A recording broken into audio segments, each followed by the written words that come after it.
One Nigeria, the most deceitful phrase on earth. April 16, 2019. By Princewill Akubumma, for Biafra writers.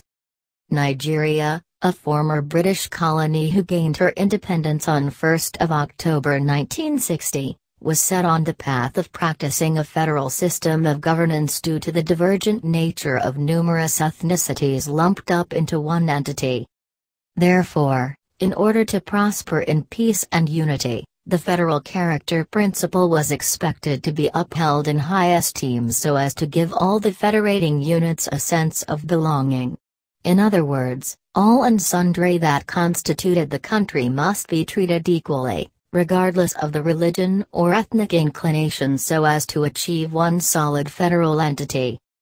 Just like other solid nations of the world, what makes them solid and cohesive is their single ideology and a uniform value system. In that sense, they adopt the same style of politics, obey the same law as contained in their nation's constitution, and above all, uphold the federal character. But sad enough, all these aforementioned attributes of a solid nation is roundly deficit in the Nigerian system. There's no level playing ground for all and sundry. The southern and northern states of Nigeria operate two distinct laws, the common law and Sharia law respectively, including separate ideologies. Furthermore, while the common laws are enforced on some section of the country, especially the southeastern part of the country, the Sharia law reigns supreme in the northern part of the country, of which 12 states out of the 19 northern states has since adopted the law.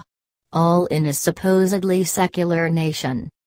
It is so sad that 59 years after independence, and 52 years since after the Biafra War, Nigeria as a single entity is yet to find a lasting solution to its protracted ethnic and religious problems, and has failed to uphold the federal character principle, which should be the basis of the One Nigeria mantra as been sung as jingle by those at corridors of power who invariably were responsible for the divisions and ethnic clashes in the country through their actions and inactions.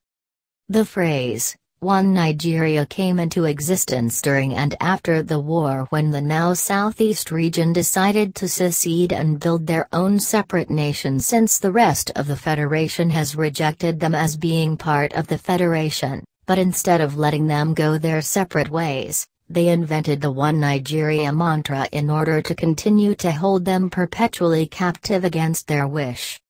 Meanwhile, the propelling force of this One Nigeria jingle is a mere ploy by the Fulani Caliphate to continue milking dry the mineral resources, oil and gas, from the oil-rich eastern region, while at the other hand, continue to exclude the inhabitants of this region from the scheme of things in the socio-political sectors of the country. These northern overlords were also responsible for frustrating any move geared towards restructuring the country so as to encourage competition and regional autonomy, as well as resource control, which will enable every region to use their natural and human resources to grow and develop at their own pace. Having foiled the move to restructure the country, they secretly adopted resource control in their own region, and also secretly practicing regional politics while denying and deceiving other federating units to continue to believe, practice and follow the precepts of the secular system. Today, as we know, 5 northern states that houses solid minerals were secretly granted mining license to foreign mining companies. These solid minerals include gold deposits in Zamfara and Kano states, diamond from Taraba State, uranium from Bauchi State, gypsum from Nasarawa, and tourmaline from Kogi State. All these resources are continually mined and sold secretly in commercial quantities, and the proceeds ends up in the pocket of certain northern overlords who considers every natural resources found in the north to belong to only the northerners. To say the least, Taxes and vets are evaded in this practice, with no one being held to account, but the oil and gas from the defunct eastern region is considered a national cake which must be shared among all other federating units of the country, after which only 13% derivatives will be injected for the so-called development of host communities, which usually end up in the coffers of some criminal leaders and northern oil well owners who rules those host communities by proxy. Sincerely, looking at the above scenarios, one will find reason to agree that the mantra called One Nigeria is a hoax, a deceptive illusion of robbing one section of the country to paying another section.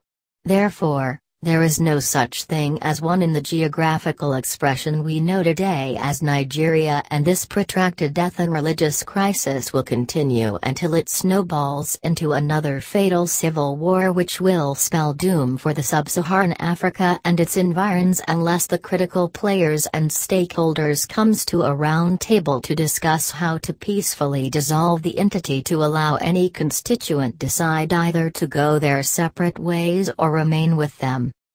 Like us on Biafra Writers. Contact us, Biafra Writers at Ipob.org. The Biafra Times. Edited by Chukwuemeka Merw. Twitter, @Biafra Writers. Publisher, Charles O. Penwa.